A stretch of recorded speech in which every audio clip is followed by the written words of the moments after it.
Okay, hi. So welcome everybody to our class this week, and this is another class in our discussion of the two truths and two different ways of looking at conventional ultimate reality or emptiness. So we'll start just with the Heart Sutra, like we do, as a way of blessing our practice this morning. Okay. Homage to the perfection of wisdom, the Blessed Mother. Thus I have heard at one time the Blessed One was dwelling in Rajgir, mass vultures to mount together a great assembly of monks and nuns and a great assembly of bodhisattvas. That time the Blessed One was absorbed in the concentration of countless aspects of phenomena called profound illumination. That time also Spirit of Lotusfire, the bodhisattva, the great being, was looking perfectly at the practice of profound perfection of wisdom, looking perfectly also at the five aggregates being empty of inherent existence. Then through the power of Buddha, Venerable Shariputra said, Spirit of Lotusfire, the bodhisattva, the great being, how should a son of the lineage trained who wishes to engage with the practice of profound perfection of wisdom? Thus he spoke in Spirit of Lotusfire, the bodhisattva, the great being, replied to Venerable Shariputra as follows. Shariputra, whatever son or daughter of the lineage wishes to engage with the practice of profound perfection of wisdom should look perfectly like this. Subsequently, looking perfectly and correctly also the five aggregates being empty inherent existence. Form is empty, emptiness is form. Emptiness is none other than form. Form is also none other than emptiness. Likewise, feeling, discrimination, compositional factors, and consciousness are empty. Shariputra, like this, all phenomena are emptiness, having no characteristics. They are produced and do not cease. They have no defilement, no separation from defilement. They have no decrease and no increase. Therefore, Shariputra, in emptiness, there is no form, no feeling, no discrimination, no compositional factors, and no consciousness. There is no eye, no ear, no nose, no tongue, no body, no mentality, no form, no sound, no smell, no taste, no tactile object, no phenomenon. There is no I element and so forth, up to no mentality element, and also up to no element of mental consciousness. There is no ignorance and no exhaustion of ignorance, and so forth, up to no aging and death, and no exhaustion of aging and death. Likewise, there is no suffering, origin, cessation, or path, no exalted awareness, no attainment, and also no non-attainment. Therefore, Shariputra, because there is no attainment, bodhisattvas rely on and abide in the perfection of wisdom. Their minds have no obstructions and no fear. Passing out or beyond perversity, they attain the final nirvana. Also, all Buddhas reside perfectly in the three times, having relied upon the perfection of wisdom, making manifest, complete Buddhism, the state of unsurpassed, perfect and complete enlightenment. Therefore, the mantra of perfection of wisdom, the mantra of great knowledge, the unsurpassed mantra, the equal to the unequal mantra, the mantra that thoroughly pacifies all suffering, since it's not false, should be known as the truth. The mantra of perfection wisdom is proclaimed, Tayatam Gata Gata Paragata Parasam Gati Bodhisoha. Shariputra, Bodhisattva, great being, should train the profound perfection of wisdom like this. Then the Blessed One arose from that concentration of steps, the Bodhisattva, the great being that had spoken well. Good, O son, and is like that, since it's like that, just as we have revealed, in that way the profound perfection of wisdom should be practiced, and the Tathagatas will also rejoice. When the Blessed One had said this, Venerable Shariputra, the Spirit of Lotusfire, the Bodhisattva, the great being, the entire circle of disciples, as well as worldly beings, gods, humans, demigods, and spirits, were delighted and highly praised what had been spoken by the Blessed One. Okay. So we'll just get started here, just quickly taking refuge from our heart. We go, I and all sentient beings to achieve enlightenment, go for refuge to Buddha, Dharma, and Sangha. I and all sentient beings to achieve enlightenment, go for refuge to Buddha, Dharma, and Sangha.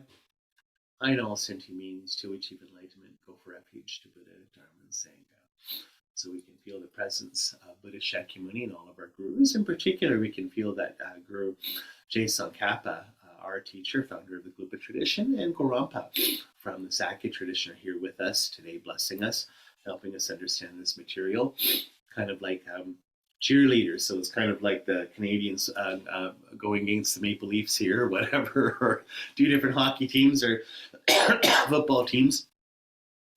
And in the end, both of them are blessing our minds that we be able to understand emptiness directly, which is the most important thing, sort of leaving behind all sort of the intellectual books and all this kind of stuff to have a direct experience of this reality.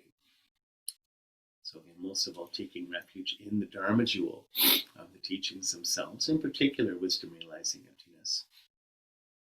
Now, setting our intention of bodhicitta, may everything we do today, everything we do in our lives be put towards, karmically sent off or projected towards the enlightenment of all beings. And may everything we do be a cause for our enlightenment, that once we're enlightenment, we lead all sentient beings to that same state.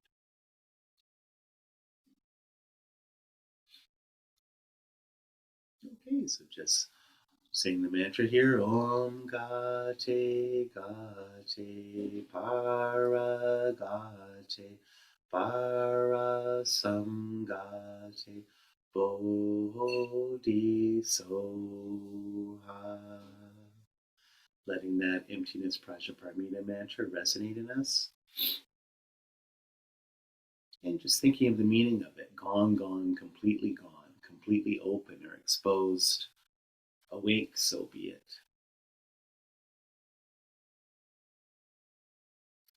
Okay. Like I said, I'll try and do a little bit more meditation in the coming course once we're doing Tsongkhapa's Essence of Eloquence. But I just there's just so much material for this particular class here that I just wanted to get right into it and not have it being too long, the presentations, that they get too sort of wordy or whatever. Okay, so taking taking off from last week here, we're going to look at this week, the topic we'll look at, the sort of debate between Tsongkhapa and Gorampa is the status of language, concepts, and ultimate truth. So this is the next sort of question. As you can see, all of these kind of topics are interrelated. And then the next class that I'll do will be on how do we realize ultimate truth, how do we realize emptiness. But we can kind of see that we're presenting what the two truths are, what emptiness is, what conventional reality is for both of these two different saints or thinkers. And now sort of the nature and the relationship between the two truths. Now we're looking at language and concepts. In other words, how can we talk about the two truths? How can we understand them conceptually? How can we get a picture of them in our personal lives? And once we do have that picture, once we can practice with it, meditate on it, that we realize enlightenment, realize emptiness. That's kind of where this is going. And so this chapter here is on language, concepts, and ultimate truth. Can we, what you'll see is this is the big question, can we have an intellectual understanding of emptiness or not? So what you see is, of course, Tsongkhapa says that, yes, we can have, language can function to convey or express emptiness. We can get sort of a mental picture, as you say, or set of a sense or meaning of emptiness. And then Gorampa's like, no, we can't. Like, not in any real way, kind of in a fake way, we can have an understanding of emptiness. But that this understanding, once we have a real direct experience of emptiness and kind of look backwards retrospectively at our intellectual understanding or conceptual understanding of emptiness, you see that it was nothing like that at all, right? So that was, I'm dating myself with this old movie, of course, this old Wayne's World movie, but I've always found it funny where, the character meets his hero, Jim Morrison, and at the end of the movie or something says, well, isn't life like this? You're sort of a spirit being now, sort of like a light being, one of my spirit guides, and isn't reality, this is my kind of metaphysical picture, isn't reality life like this, da da da da, right? And then Jim Morrison's like, no, it's not like that at all. So Gorampa is the same thing in the sense that, when you talk to the Buddhas or when you get enlightened yourself, like you're like, yeah, emptiness is like this, right? It's like this, the concept is like this is what it means. And then the Buddhas are like, no, it's not like that at all, like not even close. Whereas Tsongkhapa's idea is that there is a bit of a bridge, or what we'll see now is that our concepts, are they emptiness? No, but it's kind of like a close picture. It's something that you can work with. So here's the question. Prasangika question is, the ultimate truth an object of knowledge of the conceptual mind? Is that possible? Question is whether ultimate truth is linguistically expressible. Can we express it in words and thoughts? And is it conceptually knowable? Can we even know it conceptually here? So the analysis of the conceptual right view of emptiness is important because its validity is closely connected to the capacity of the conceptual mind to make ultimate truth intelligible to the practitioner. And again, right view is a central tenet in Buddhist path to perfection. And the forerunner of all spiritual practice, of course, right view is one of the Eightfold Path that Buddha taught in terms of true paths, one of the four Arya truths or four noble truths. So the fourth Arya truth, as you know, is the true paths, which is the Eightfold Path. And one of those is correct view of emptiness. So this matters. This Buddha taught is one of the central or main pillars of Buddhism. But Buddha taught himself all these kinds of teachings. So what's the status of this? Is this something that's accurate? Is this something we can believe, even what Buddha's teaching us? So I'm going to make a philosophy here. The ineffability, the conceivability of ultimate truth is illustrated by the analogy between impaired and healthy vision. So what you always get, I guess, just like a lot of countries, it's such an easy surgery now, cataract surgery. We know SEVA goes into these countries and does free cataract surgery for people. I don't have cataracts, but my eyes, of course, aren't very good. And I have, I guess, the beginning of cataracts where you get those kind of floater things. Like if you're looking at the sun, you can kind of see stuff kind of on the lens of your eyes. So, of course, from my friends that have had cataracts, you get all sorts of this blurred vision and so forth. So the analogy we get here is, what's it like for a normal person to talk about normal clear vision to someone who has cataracts and has impaired vision? So that's the analogy between seeing the truth of ultimate reality and someone who's deluded or ignorant and seeing conventional reality or sort of illusory appearances. How could someone with clear vision describe clear vision to someone with cataracts? How would that person with cataracts understand what that is like? So this is the analogy that you get. So I like the one little notes here for Tsongkhapa and Gorampa. The fact that we assent to illusoriness of sensation doesn't typically prevent illusion from being experienced. The limits of language over a cognitive perceptual process, limited power and role of conceptual mind. So basically, I'm trying to say here, so the fact that we assent to illusoriness of doesn't typically prevent illusion from being experienced. So it's the Tsongkhapa and Gorampa are sort of, it's the big sort of discussion here, but what are the limits of conceptuality here when we're trying to understand ultimate truth? So taking the cataract thing as an example, is it possible to give the person with clear vision, can they communicate this, their clear vision, what that's like to someone with cataracts? Can the person with cataracts themselves build up an idea of what it's like not to have cataracts? And so Tsongkhapa says that the person can have, the person with cataracts, sort of like a limited or some conceptual understanding of the illusory character of their distorted vision. So the idea they give in Tibetan sources, the idea of falling hairs, or when you're looking at cataracts, you see kind of stuff. So the tendency would to think that the falling hairs or stuff is actually part of the world and not just a fault of your own vision, right? It's maybe like being colorblind. You end up thinking, or if let's say you just saw everything in black and white, you would think that everything's black and white. But people with color vision would say, well, no, actually, things are in color. This is a question of who's right in a lot of ways, right? But Gorampa here, of course, says that no account is possible. We would need a direct experience of the cataracts being removed altogether. There's no way a cataract person could come up with any idea of what it's like not to have cataracts. They would have to have the surgery first in order to know, okay? So, Gorampa and Tsongkhapa say that ordinary beings are stained by ignorance in exactly the same way. Okay, so for Gorampa, a fully enlightened being would be unable to provide an ordinary being with the ability to perceive the non-existence of essences.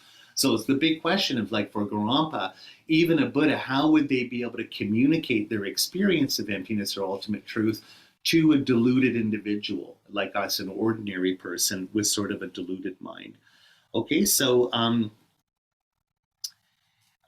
so this is showing sort of the limits of language for both of them. For Tsongkhapa, language is limited, but we can have sort of a small picture, a decent working definition of ultimate truth or ultimate reality, whereas, of course, for Gorampa, that we can't have, that conceptuality won't work at all. Okay. Okay, so it's interesting. Tsongkhapa here, the conceptual mind does not comprehend ultimate truth directly and fully, but it does comprehend conceptually and partially. In other words, we use it as a stepping stone to direct realization. Okay, So, whereas Gorampa, of course, there's no stepping stone whatsoever. Ultimate reality is not communicated through listening, reasoning, or any other means. It's beyond the comprehension of the mind and mental factors. Now, what's interesting here is I have a little note. One of the reasons I don't want to get too sort of focused on epistemology here, a little bit too confusing, but it's sort of a different concept of what they call concept formation in the Sakya tradition at that time for that sort of predated Tsongkhapa and Gorampa. So there's a big debate of what are the status of universals? What are the status of concepts or universals or general ideas compared to particular objects in the world?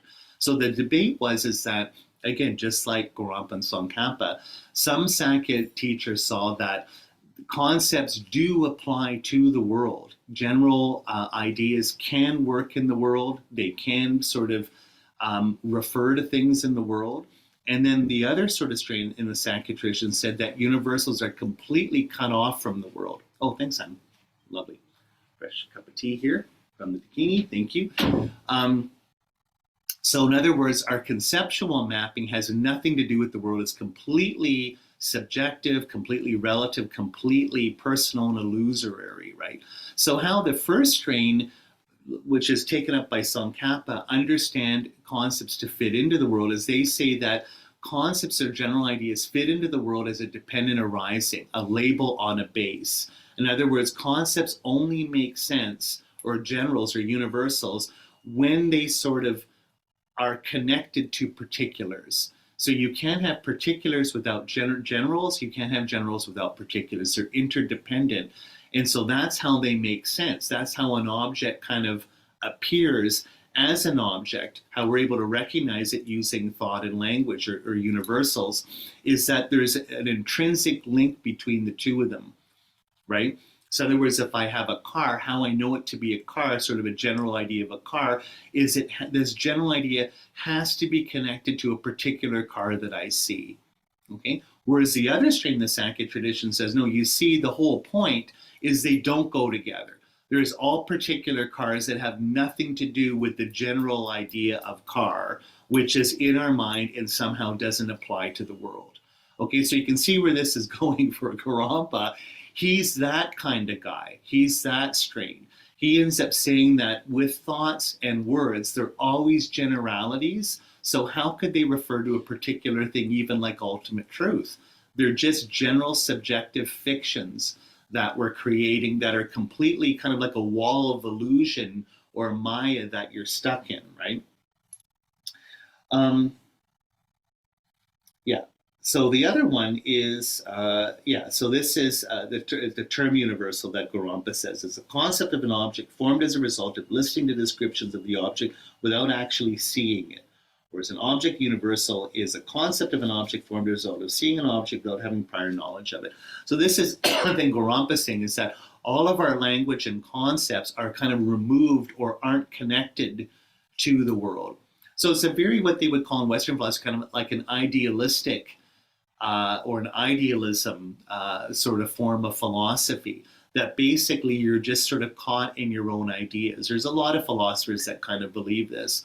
And so it's not a question of what's the world like independent of our perceptions. We're kind of stuck in them. So exiting those, exiting your mind and your perceptions for Gorampa means going to a completely different place that kind of has nothing to do with them. It's kind of like transcending this altogether. We're transcending the world that we live in altogether to go to this higher experience of ultimate truth. So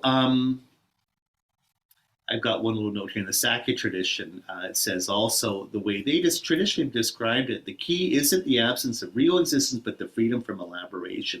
So how a lot of the Sakya teachers have traditionally sort of described ultimate truth of emptiness isn't in terms of emptiness being the absence of inherent existence or true existence, but basically something that's beyond language, beyond elaboration, beyond our capacity to describe it.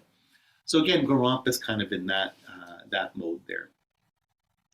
Whereas, let's go back to Tsongkhapa, and Tsongkhapa says that ordinary beings like us, dummies like us, can form useful conceptual realizations by listening to discourses, listening to teachings, or sort of creating a conceptual map of ultimate truth. It is mistaken that it takes the universal of ultimate truth to be in itself. It's still, but it's still the prerequisite for personal realization. So Tsongkhapa says the universal of ultimate truth is constructed linguistically, but ultimate reality isn't a linguistic construction. But nevertheless, so he just says that the distinction that Tsongkhapa says, ironic, it's kind of interesting, is basically like the form of ultimate truth can be conceptual, but the material base or ontology of ultimate truth is separate or not conceptual. However, just like a label and the base, they go together. Just like I was saying earlier, that general concepts or universals go on particulars, so for Tsongkhapa, our picture of emptiness conceptually grafts onto ultimate truth or emptiness as it is, ontologically, if we can sort of use that term. So it's basically, so it says that the ultimate truth of material form isn't entirely dependent on conceptual linguistic convention, but nevertheless that they're related. So basically what we have to know here for Tsongkhapa is that the conceptual mind here blocks direct access but allows indirect access. So what Tsongkhapa says is that we can know emptiness conceptually. Almost the word we would use is that inferentially. Just like smoke can be fire, you look at an apartment building and smoke's all coming out the window, we'd say, oh, there's a fire in that apartment building. Where there's smoke, there's fire, right? The same kind of thing is that we are getting a conceptual picture of ultimate truth or emptiness for Tsongkhapa, and that we can know it inferentially. So this is when we're studying mind and mental factors, they talk a lot about what they call inferential valid cognizers compared to direct valid cognizers. So the difference between seeing something through a picture or representation and seeing something directly. So when we see something directly, as Rinpoche always says, as a Rinpoche teacher, we don't need logic or reasoning, right? So this is going against a lot of Western philosophy. In other words, if I'm see a lake directly, like how do I find this lake on the map? I get to the lake and then go swimming. But when I go to the lake, would I ever say to myself, how do I know that this is the lake or water that I'm going into? Do I really know this? Like I'm sort of wading into the water. Is this really happening, or am I still back at home in bed or whatever? We never think that in terms of everyday life. So up until we get to that lake, we're using the GPS or our phone. Oh my God, I think the lake is this way. I always get lost going to the cottage. Oh my God, here it is. So I've used these little maps or conceptual ideas or pictures of getting to the lake, sort of inferentially. Now I can have a direct experience of it. So Tsongkhapa says all of our conceptual work with understanding emptiness forms a bridge, sort of an inferential bridge. And we can see, like we've done in other classes, once we get that picture kind of on the path of preparation, we have an image of emptiness, the best one being dependent origination. Then once we have our mind of tranquil mind, our mind of concentration, that image will fall away, will penetrate it and get to ultimate truth or emptiness. And it's because they're linked that I can do this. You see, I can sort of have a graduated buildup of this experience, and the conceptual idea or map will fall away. And again, just like showing up to the lake, I'm getting the direct experience of it. So this is possible. Now, is the conceptual picture emptiness? No. Is it a perfect direct access to emptiness? No, it's not, but it's an indirect. It's good enough. It's like in the old days, well, I guess now you could use your phone, but the old days someone says, okay, you're going to meet your long-lost relative, your uncle from England that you've never met before at the airport. Your parents are like, you have to pick him up at the airport. Oh my God, what's this guy look like? Well, here's a picture of him from 1970. Oh my God, what? He's 30 years old, now he's an old man. How am I gonna, it's like, that's the only picture we have of him. But you'll get a sense, he kind of looks like this still. So you go to Toronto Pearson or Vancouver YVR and like, oh my God, and all the people are coming out, you've got the little picture, and then suddenly this old English guy comes out, you're like, oh, that's the guy. It's kind of like the picture. It's not exactly like the pictures. Oh, Uncle so-and-so, hi. And you show them, this is the picture from 19... Oh, yeah, it was when I was a young man. But you can still see a little bit of a resemblance. This is the analogy that Tsongkhapa is using there. Now, you can see for Gorampa that this wouldn't work. He wouldn't accept this at all. So again here, for Tsongkhapa, by listing a person with cataracts, for instance, can inferentially grasp the non-existence of the hairs of his kind of distorted vision, despite not having the direct seeing of clear vision. Since ultimate truth is not totally ineffable and incomprehensible, explanations can lead to a conceptual view of ultimate reality. In other words, we can use a bridge, and this can be a causal bridge or a causal nexus. So it's an epistemological bridge here from known conceptual truth to unknown ultimate truth.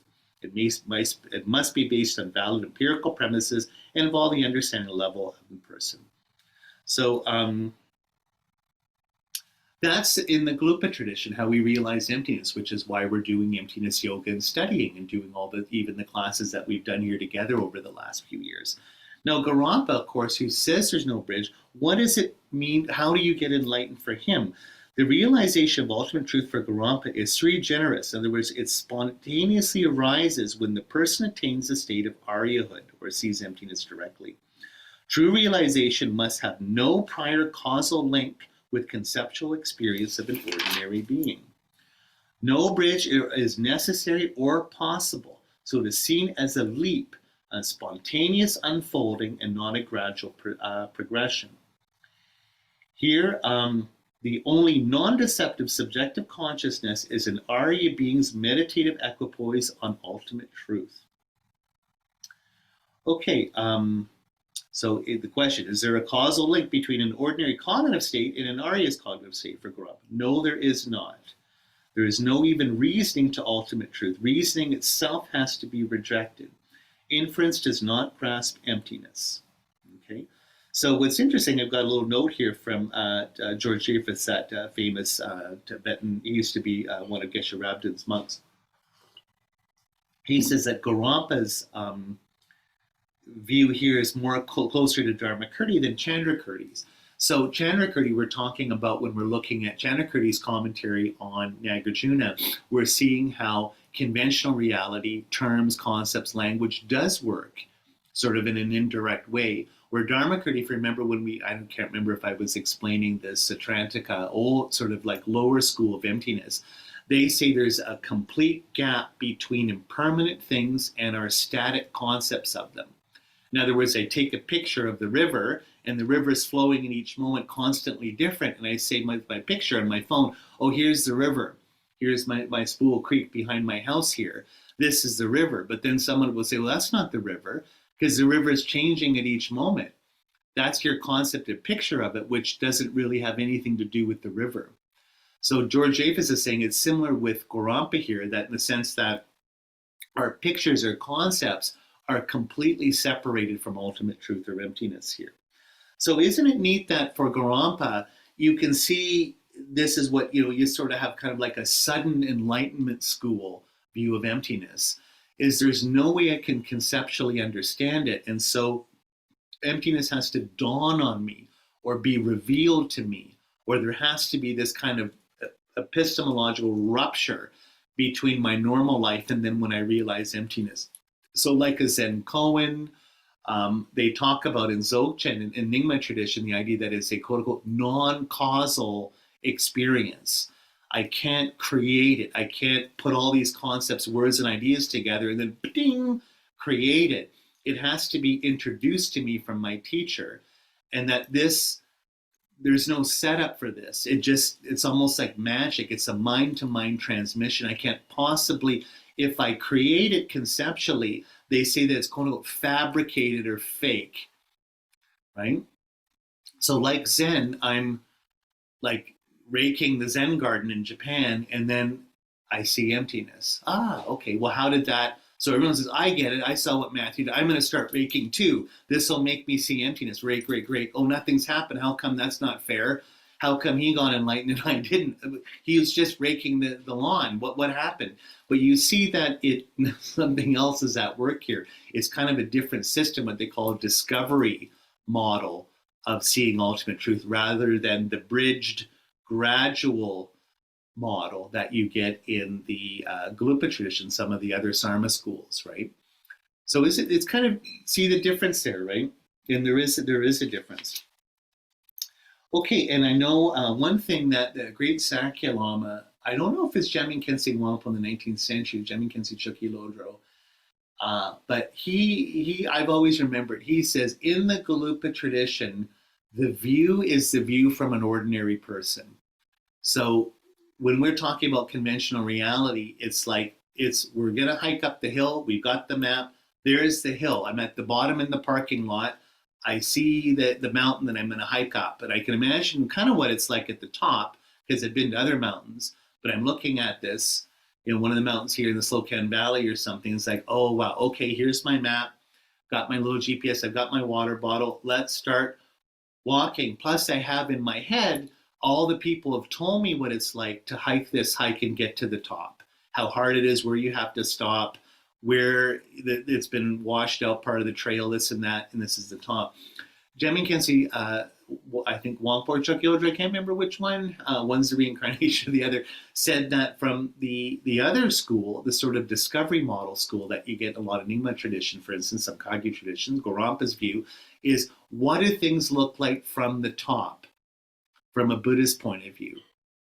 So the description's kind of like ultimate truth being nothing to do with conventional truth. It's like, that's what it looks like at the top of the mountain. So I'm at the top of the mountain. I can barely even see the parking lot. All I see is the sky, other mountains. Wow, I can't even see my house. I've left my stupid work day. I've taken the day off work. It's so vast. I'm not even thinking about being in the office today. I'm just like almost losing myself. Wow, I would never believe it's so beautiful up here and so huge when I was down at the parking lot with all the other tourists starting the hike. So there's two different ways of describing the experience there, right? Okay, so just finishing up here with the last little few notes here. I think it's just, again, the one thing about this book, I absolutely, again, once more pushing this book here, Sonam Thakchoe's The Two Truths Debate, which is really, really good. But once you start reading, there's a lot of repetition. So a lot of my notes here is basically saying the same kind of thing here. So in one little point here that you could bring, which is a criticism of Gorampa, which of course probably a bunch of you are thinking right now, is if language and concepts can't represent ultimate truth at all or completely separated from it, how can we even make that claim? How can we talk about it at all, right? So when Buddhists are teaching, what are they teaching? When they teach emptiness, what's the status of those teachings? Are they fake? Are they wrong? So Gorampa says that Buddhists teach using linguistic superimposition. So in other words, I don't even really know what that would mean, but they're communicating with us using our means, but that doesn't really work. None of those words hang on to anything. It's kind of like using lies to get into our minds, which are full of lies and illusion. I guess it's a little sketchy kind of. I'd have to have Gorampa here in person to explain this to me, right? But this is the question. If language is utterly incapable of disclosing ultimate truth, why did Buddha teach? Given the incapacity of words to express it and the students' minds to grasp it, why did Gorampa himself even write philosophy books? He wrote tons of books on emptiness. If all the language and concepts are wrong and you can't convey it, how can you write a book on it then? Right? So Maurice Merleau-Ponty, one of your philosophers, always said that even solipsists write a book to get a book deal. So even philosophical solipsists that claim the world doesn't exist and other people don't exist, well, why are they writing a book on that then? Why would they have to write a book if there's no world and there's no people to read the book? Right? Good question. So why would Buddha teach all this about emptiness? What are those teachings if it's all wrong and it doesn't refer to anything? Why would Gorampa write all his books? Right? So then what Gorampa says is that Ultimate truth isn't conceptually knowable, but it is knowable by means of non-conceptual wisdom. So again, what's that? What's that? That's a good question. And you have to look. What does it mean for that something to be non-conceptual wisdom? So again, there's a Zen story you guys might have heard. It might be in Zen Flesh, Zen Bones. I don't know where. I don't know their famous teachers, but one Roshi, famous Zen master, is giving transmission, passing everything on to his younger student, who's his top student. At one point, they're there in the little Zendo somewhere in Japan, whatever, 1,000 years ago or something, and he's giving a little transmission. Then he says, "Okay, well, I'm passing on the book. This is the book of all the teachings of our lineage. It has all the koans and everything you need to pass the lineage on to your students. This was passed to me by my teacher and his teacher, and it goes on and on 1,000 years, maybe all the way to Buddha. This is like a magic book that has everything in it, so special. And now I'm giving this book to you." So hands the book. Little boy grabs the book and he throws it in the fire. And then the teacher goes, "What are you doing?" And then the student goes, "What are you saying?" Right? In other words, this is what Gorampa would say, right? This is kind of like the Zen thing, is that this non-conceptual wisdom is beyond books. Why do we need a stupid book? Right? So what I'm saying is Gorampa's position, even when it appears inconsistent, like we're not saying it's stupid. It's just kind of a different way of practicing, right? Okay, so finally, just to conclude, what is right view? Tsongkhapa says conceptual right view is essential to develop the experiential right view. And again, that's like when we're talking about pictures to the actual experience. We're talking about, terms that have meaning and terms that have experience. And then we can drop the terms once we're meditating on and get the direct experience itself.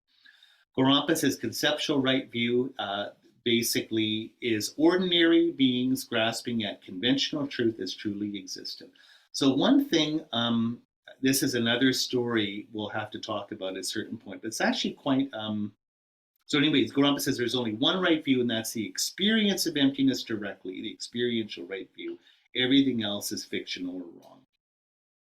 So Gorampa, one thing that he says in this particular strain of philosophy is that everything is an ontological commitment. And so everything is either ignorance or wisdom, right or wrong, as we were talking about.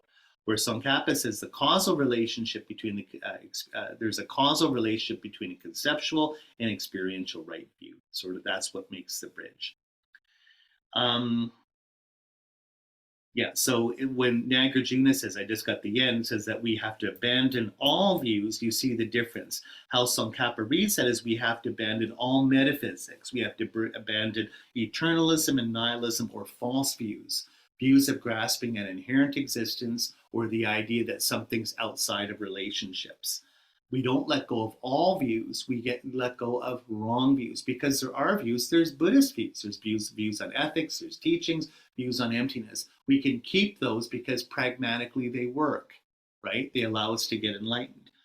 Whereas Gorampa says basically all of the views are something that you let go. You let go of all views. Now, what the one Sonam Thakchoe was saying, does this make almost like a Gnostic system? Like a Gnostic Christianity, where everything is illusion and fake, you reject it to find an inner truth within yourself or the inner Christ, almost like a Hindu way of understanding things. I'm not saying that's Gorampa sense that, but you could maybe argue that one way or another. But one thing Gorampa and Mipam, we don't have time to go, and I'm not going into it, but one of the greatest saints and thinkers in the 19th century, the beacon of the Rimé tradition, Tibet, was Ju Mipam, very, very famous Nyingma Lama, who sort of extrapolates and sort of even takes Gorampa's view deeper. It has very, very good criticisms of Tsongkhapa.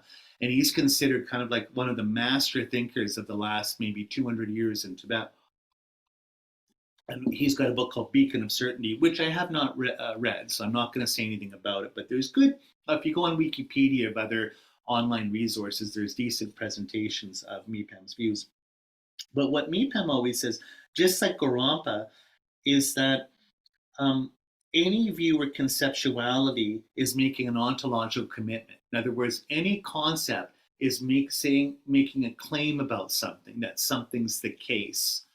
So what Jumapam always says is that, and this is taken up by one of my big heroes, Gunnar Chufel, in his criticism of the Gelugpa tradition. He's a Gelugpa monk. It's a very famous story in his book, Banban's Middle Way.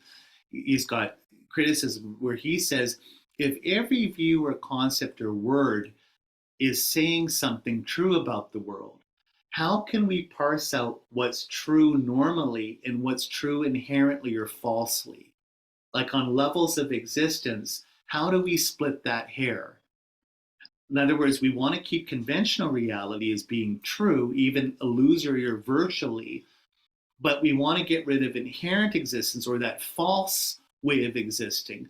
How do we split the good existence from the bad existence? How would we know the difference between those two? And this is the key to Tsongkhapa's work, and we'll get into this in the next course of how Tsongkhapa does that.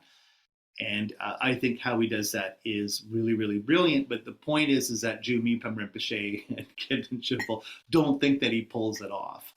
But again, if they're right, then you have to be like Gorampa, where you believe that all language and concepts are false.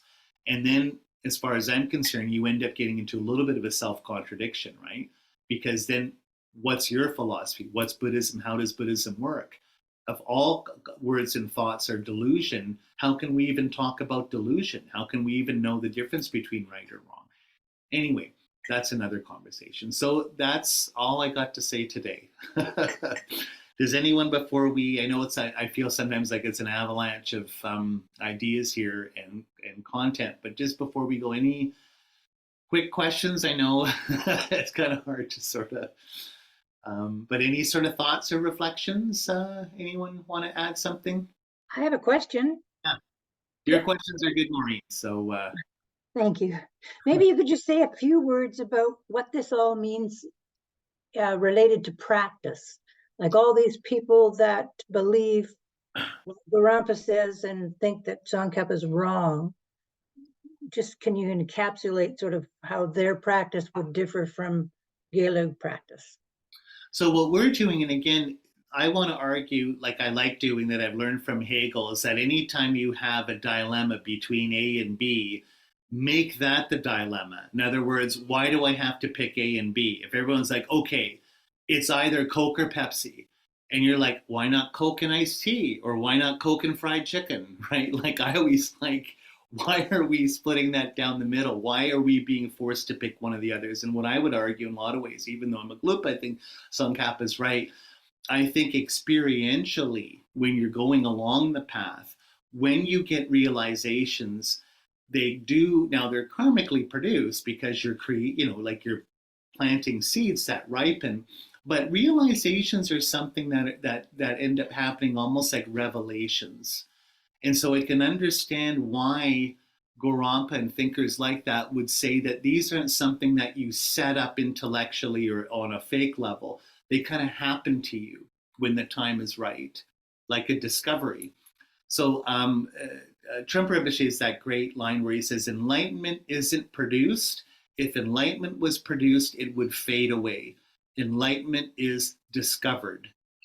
So that's kind of like more of Gorampa's view, which of course being sort of a Kagyu Nyingma Lama like Trungpa is, that's kind of the view that he has. But there's some truth to that. You can kind of see, our teacher Annie Land McNeil says that you don't jump off the cliff, you fall off it.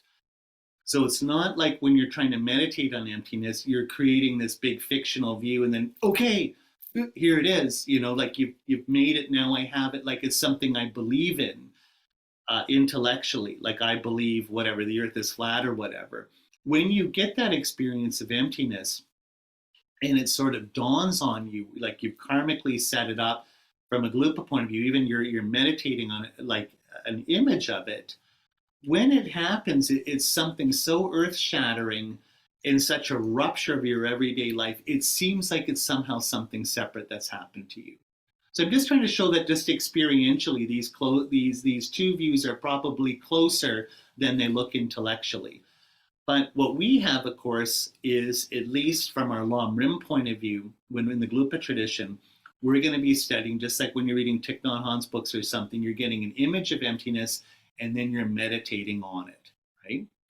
Now, in the Gelugpa tradition, we have Mahamudra, which is almost in some ways, it ends up becoming like a discovery model view. Where when we see this, we're from First Panchen Lama's text on Mahamudra, we have to do all our preliminaries, this and that, and then we end up using the mind to meditate on itself. So we get the conventional experience of mind as clear and known, and then the deeper views will end up seeing that that itself is labeled or conceptually created. And that experience is like a really, really big discovery. So there's an example right there, like in the Gelugpa tradition, how to practice. Let's say, and I'm not an Nyingma practitioner, my wife practiced an Nyingma tradition for many, many years, but at the risk of making a complete ass of myself on YouTube here, I don't want to make any big claims because I haven't studied in there.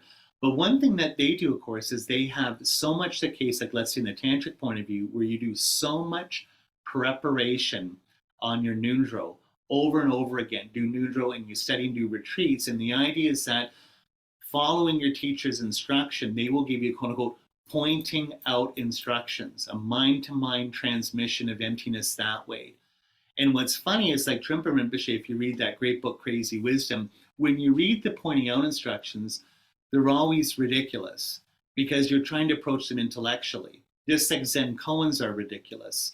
You can't make sense of them logically. They're illogical, but that's the whole point, is it's kind of like a quote unquote non-conceptual, non-representational view of emptiness. So Trungpa says like the highest level of quote unquote crazy wisdom is just being with your teacher, like darshan, something will happen, or they'll make some kind of pointing out instruction that works for you. Karmically, it all comes together for you. And so it is that switchover because there's no intellectual bridge. It's just like a rupture. So that's why I think it's Patra Rinpoche. Was it him? I can't remember. Again, you could look it up. One of them, it might be Patra Rinpoche with his teacher, or Patra Rinpoche is a teacher with his student. I can't remember which one. Nyingma tradition, mid-19th century. But they've been studying together for decades in retreat. And then let's say it's Patra Rinpoche says this to his student. They're out together and says, hey, do you want to know the emptiness of your mind? And of course, the student's been waiting like 40 years for this moment. And yeah, oh my God, yes, please, tell me. And they're lying down near Dzogchen Monastery on a hill, and it's sort of like cold. Maybe it's at the end of winter or something. And he goes, do you hear the dogs barking at the monastery? Yes, I do. Do you feel how cold it is? Yes, I do. Do you see the beautiful stars? Yes, I do. Do you feel your body on the ground? Yes, I do. That's it. And then, bing, he gets this moment. But of course, when you tell the story, you're like, okay, like, where's emptiness in that? Like, and then, well, maybe if I lie down and hear the dogs barking in the neighborhood, that it's going to happen. But of course, that's not what they're talking about. And that's why a friend of mine who's been in Zen for 40 years always says that Zen is, quote unquote, magic. It is magic, like how this happens. It's not rational. It's not rational. So you see, and again, what's the difference? They both lead to emptiness. Is one better than the other? It's just different styles. It depends how your mind works. But what Tsongkhapa does, again, speaking for him that I love, is that we're not getting into tantric Mahamudra now or using the most subtle mind of clear light to meditate on emptiness. But what Tsongkhapa was famous for doing, which makes him very special, is he was able to create an entire conceptual program, like a 21-step program, or like in recovery or school, from kindergarten to high school, that in sutra, all the conceptual views on emptiness and Lam Rim that instantly dovetail or fit together with the highest magical tantric views of emptiness, right? And that's what makes the Gelugpa tradition very special. Does it mean it's better than any other tradition? No, I'm not saying that. I'm just saying that's kind of what makes it particularly special, is you can train your conceptual mind that to set everything up, and then Tantra will work non-conceptually to produce emptiness in your life. That's very, very special. So at Thank that you so point, much. That's you're great. right. I'm just saying it's so good. So Just clarify some of the stuff that you've been saying for me, because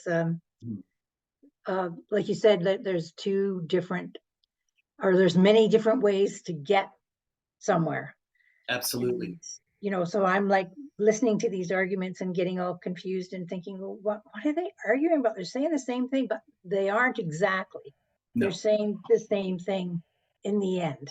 In the end, but two different styles, and it And depends on personality. Like you yeah, can yeah, see, if I yeah, was yeah. that Zen, I'd probably get thrown out of the monastery for being Me an too. intellectual dickhead, and they're just Oh, like, we can't get absolutely through not. that guy, right? So like, he needs to go to another school, and this happens all the time with people, where it's just like, this ain't working for you, right? Like you need the discovery model, and Sri Simha was a famous Dzogchen master at the beginning of the 20th century, and he had this huge camp. He looks like this crazy yogi.